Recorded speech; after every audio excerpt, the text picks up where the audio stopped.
नमस्कार, मेरा हक में आप सभी का स्वागत है। मैं हूं संतोष चौधरी। मेरा हक में आज हम बात करेंगे कि हर इंसान का हक है कि उसके घर तक, उसके नल तक शुद्ध जल पहुंचे। इसलिए सरकार कई तरीके के प्रयास कर लेकिन सरकार के साथ साथ हमारी आपकी संवेदनशीलता भी बढ़नी चाहिए पानी के प्रति, क्योंकि अक्सर जो आंकड़े निकल के आते हैं वो बताते हैं कि पानी के प्रति हम सब कितना असंवेदनशील हैं। अगर हम कुछ आंकड़ों की बात करें और कुछ बड़े शहरों की बात करें, अक्सर ये कहा जाता है कि जो बड़े शहर यानी कि पढ़े लिखे लोगों का शहर होता है, लेकिन पानी बर्बादी को लेकर वो बहुत ही पीछे हैं।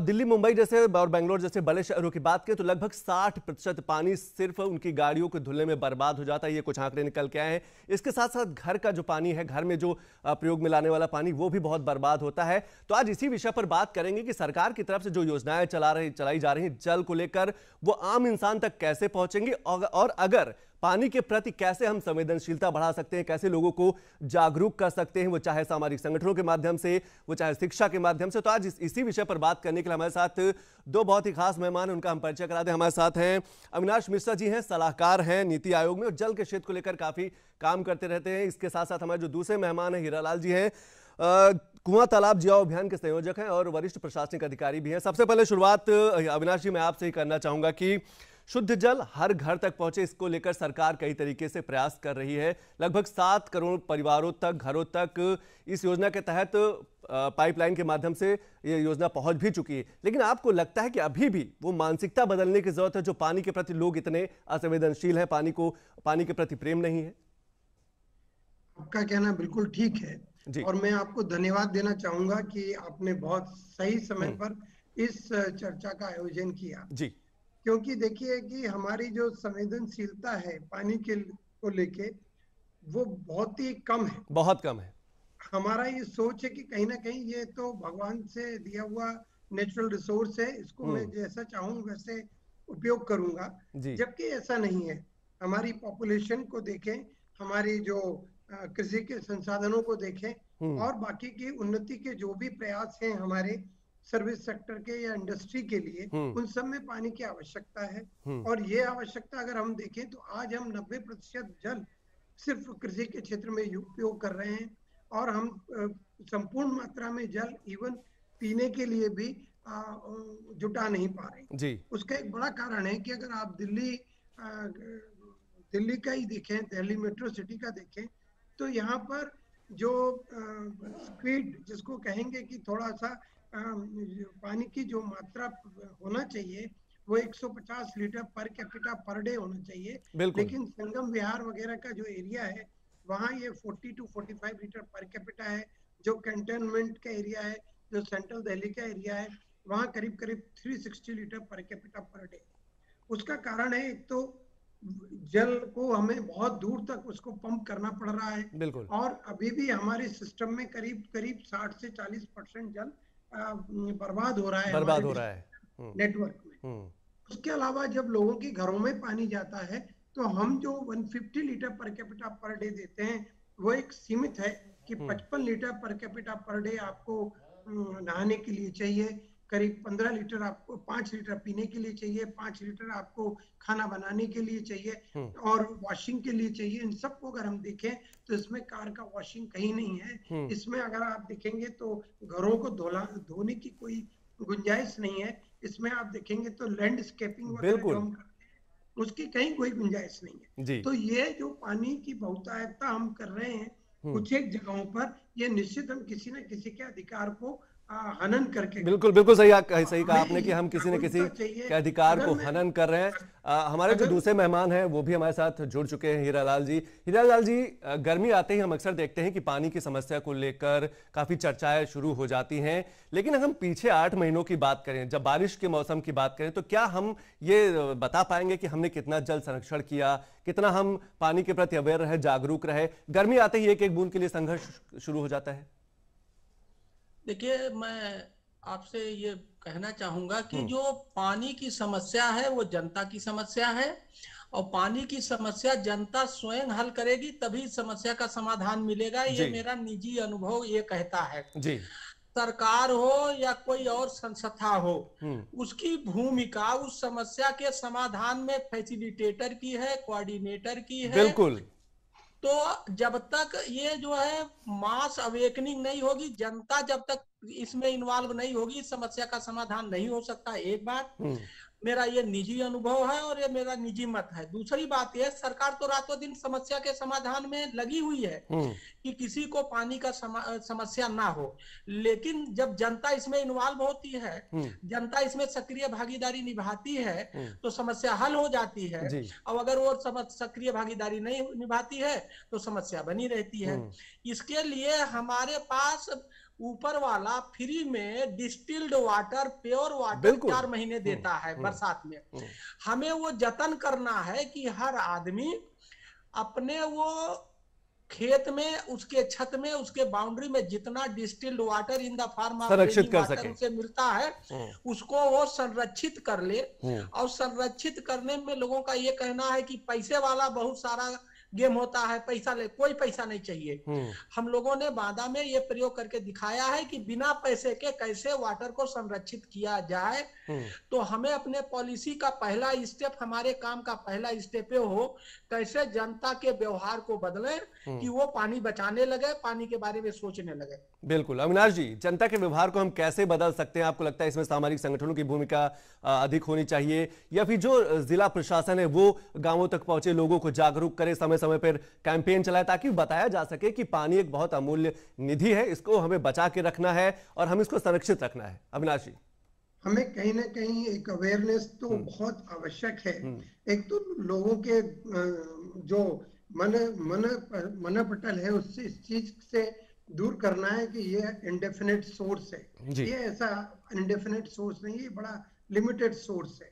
और जैसा कि आपने कहा है कि ये मानसून से जब पानी आया, उस पानी को हमने संचयन किया, उसका संचयन हमने अपने रिजर्वायर में किया, उसका भूमिगत जल में जो एक्विफर्स हैं उनमें संचयन किया, और उसी को हमें 8 महीने सारी चीजों में उपयोग करना है। आज ये मानसिकता की बड़ी कमी है और लोगों को समझ नहीं है। और हमें कहीं ना कहीं सरकार का जो प्रयास है वो पूरे अवेयरनेस पे होना चाहिए। उसके साथ साथ एक स्केर्सिटी वैल्यू जो पानी की है वो भी हमें मतलब लोगों को ये बताना है, बताने की जरूरत है। स्केर्सिटी वैल्यू है, उसके लिए प्रॉपर उचित मूल्य पानी का होना चाहिए। अब अगर मैंने कहीं फ्री जल कर दिया, फ्री पावर कर दिया, जैसे कि पंजाब में किया हुआ है, कृषि के लिए आप पानी का कोई जो है मूल्य नहीं देना, उसी तरह उनको पंप में इलेक्ट्रिसिटी का मूल्य नहीं देना, तो वहां पर उन्होंने सारा जो भूमिगत जल है उसका दोहन कर लिया और वहां पर अब डेजर्टिफिकेशन हो रहा है। तो इन सब चीजों की बहुत आवश्यकता है। हमें ये अवेयर कराना है कि आपके इंडिविजुअली आपको इतना जल मिला है, आपको इतना ही उपयोग करना है, लेकिन जो दूसरे काम है उसके लिए हमें वेस्ट वाटर का रिसाइकिल करना है और रीयूज करना है। उसकी बेहद कमी है। हम लोग क्या कर रहे हैं कि पानी का उपयोग करते हैं, प्रथम उपयोग, उस उपयोग के बाद उसको क्या कृषि में इजराइल पद्धति को हमें अपनाना होगा, जो रिसाइकिल, जो प्रदूषित पानी है उसको हम खेती के काम में लगा सकते हैं या फिर उसको हम शुद्ध कर सकते हैं? बिल्कुल, रिसाइकिल्ड वाटर को हमको बिल्कुल कृषि के काम में लगाना चाहिए।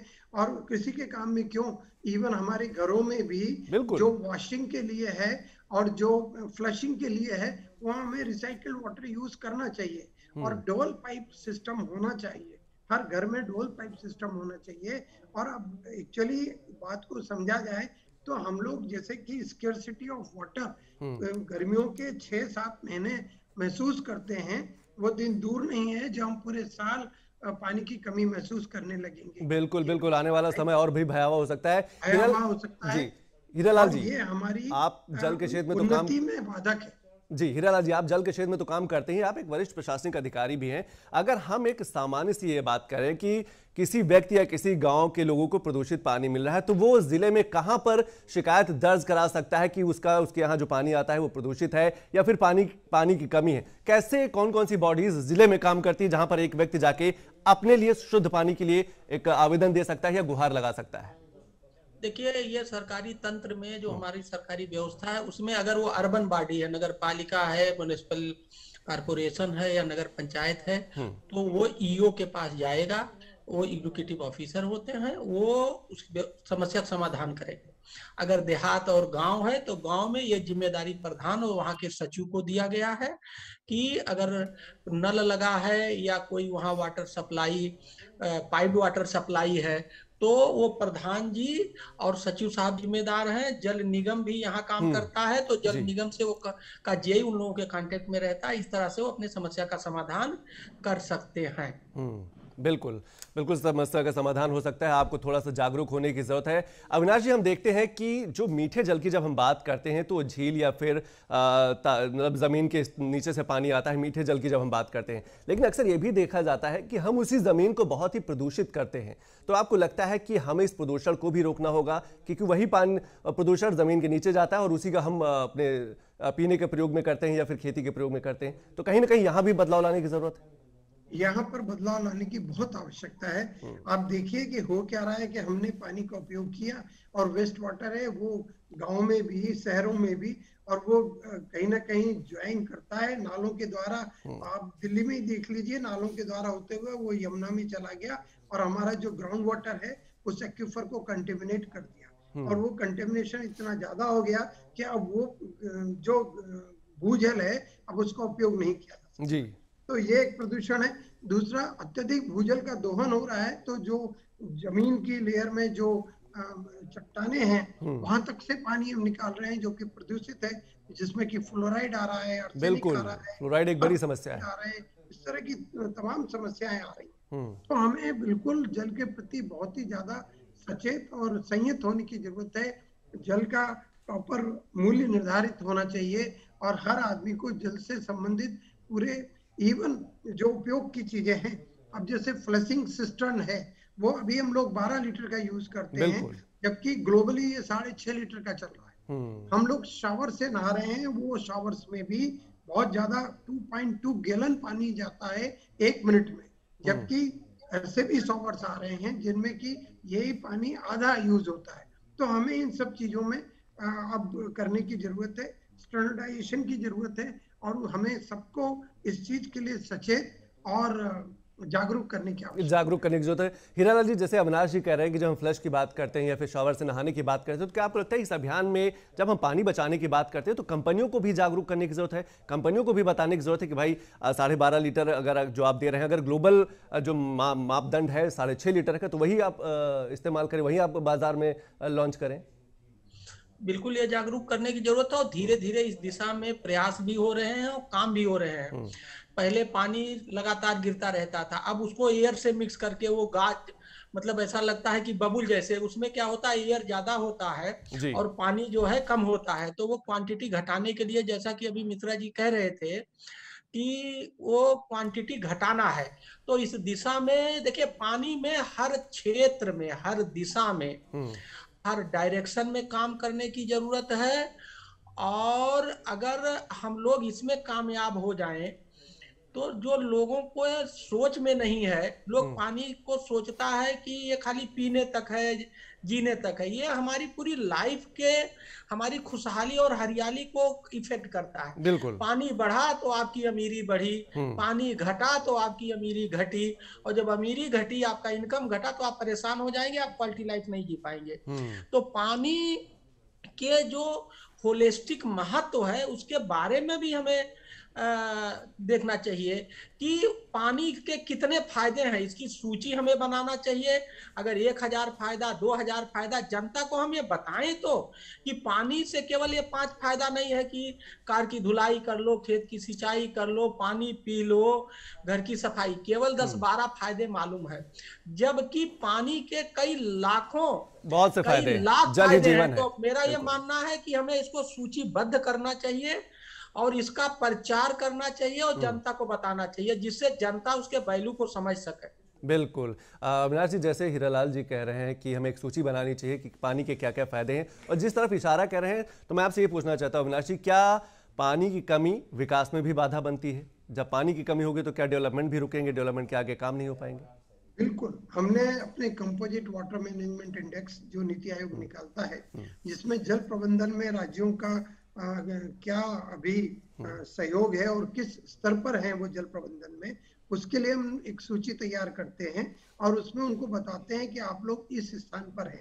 उसमें हमने बाकायदा लिखा है और ये स्टडीज हुई हैं कि 6% जीडीपी पे इफेक्ट पड़ता है अगर वाटर की स्केर्सिटी, वाटर की कमी है तो।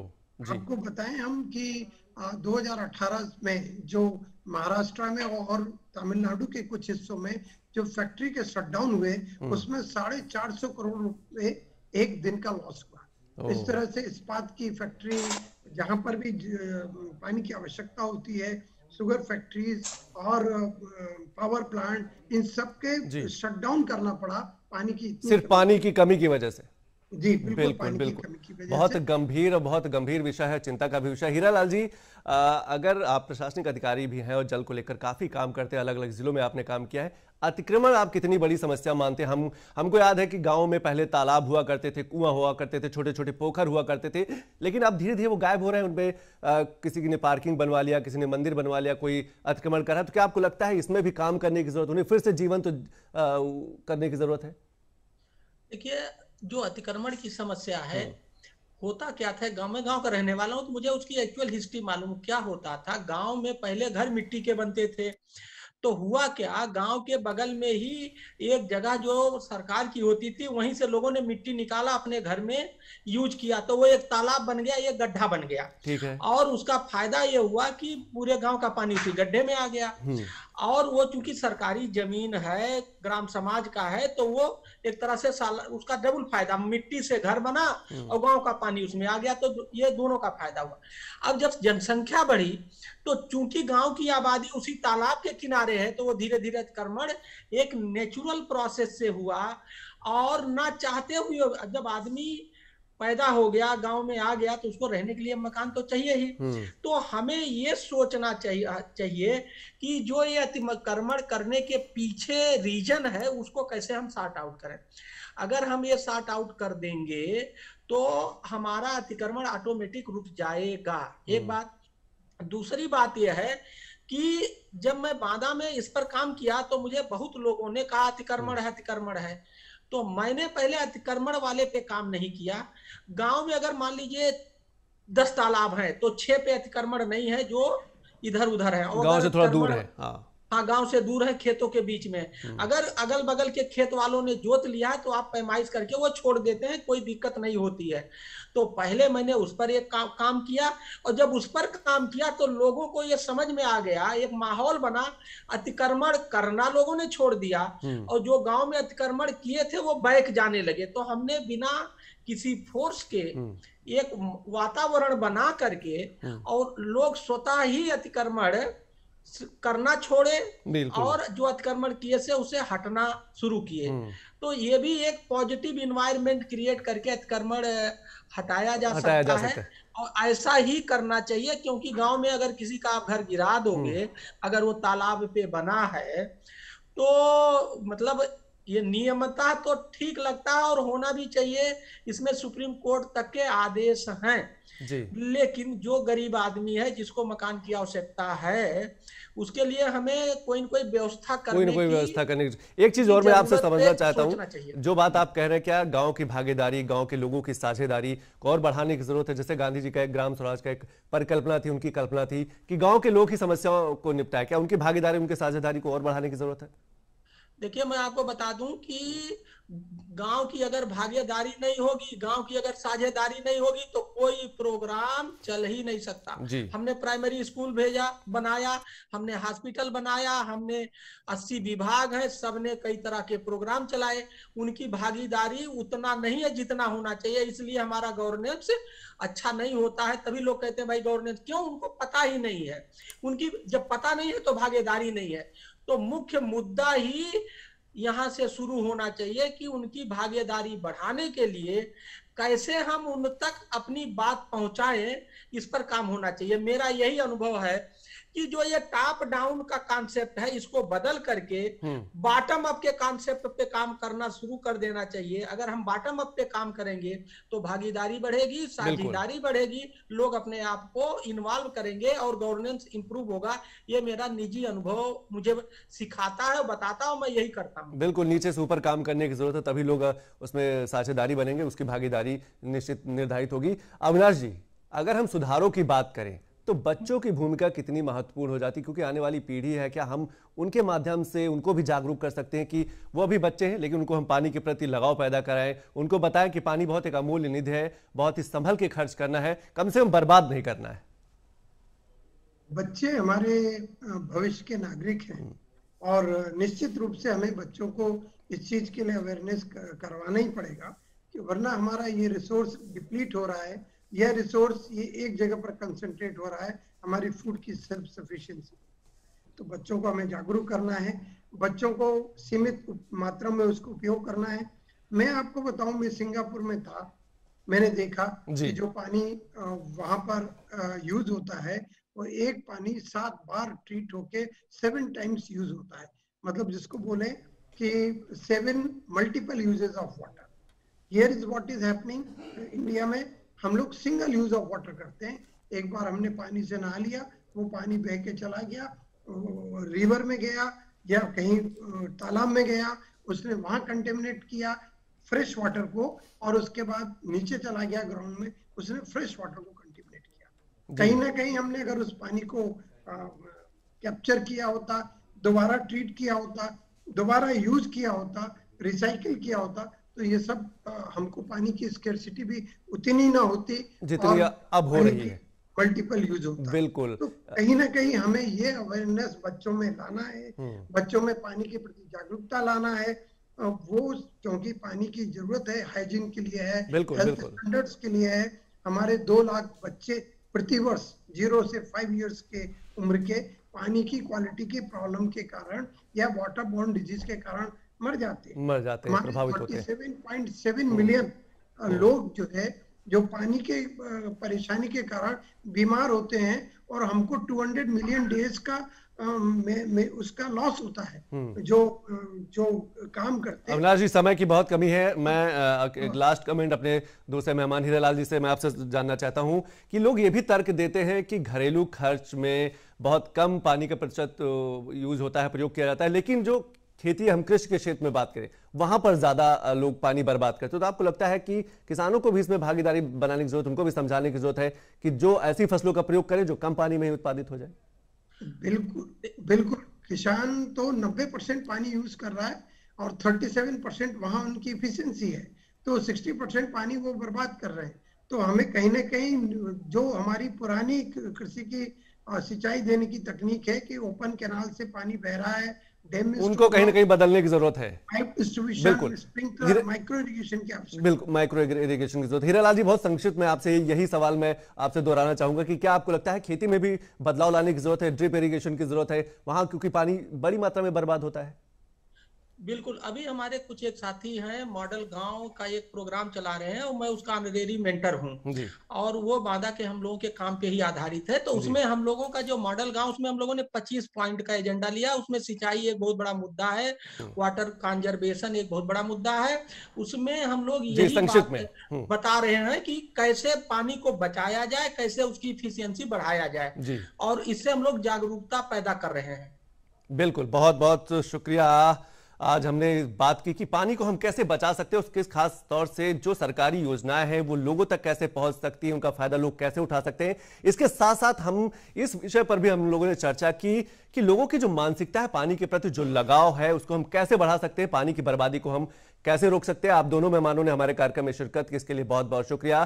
तो मेरा कार्यक्रम में आज हमने चर्चा की कि पानी के प्रति जो संवेदनशीलता है उसको और कैसे आगे बढ़ाया जा सकता है, पानी के प्रति जो लोगों की भूमिका है कैसे आगे बढ़ाया जा सकता है। क्योंकि कुछ जो आंकड़े निकल के आए उसमें यह पता चलता है कि जो बड़े शहर है, चाहे दिल्ली, मुंबई या बेंगलोर की बात करें, वहां 60% पानी सिर्फ लोग गाड़ियां धुलने में बर्बाद कर देते हैं। ये एक बड़ी चिंता का विषय है कि पानी के प्रति हमें संवेदनशील होने की जरूरत है। तो आपको हमारा कार्यक्रम कैसे लगा, आप हमें जरूर लिखिएगा। हमारा पता है, मेरा है कमरा नंबर 226, कॉर्पोरेक्स मार्ग, मंडी हाउस, नई दिल्ली 110000 का हमें फोन कर सकते हैं। हमारा फोन नंबर है 233-86947। अगर आप दिल्ली के बाहर से फोन करें तो दिल्ली का स्टडी कोड 01 लाना मत भूलिएगा। आज के लिए बस इतना ही, नमस्कार।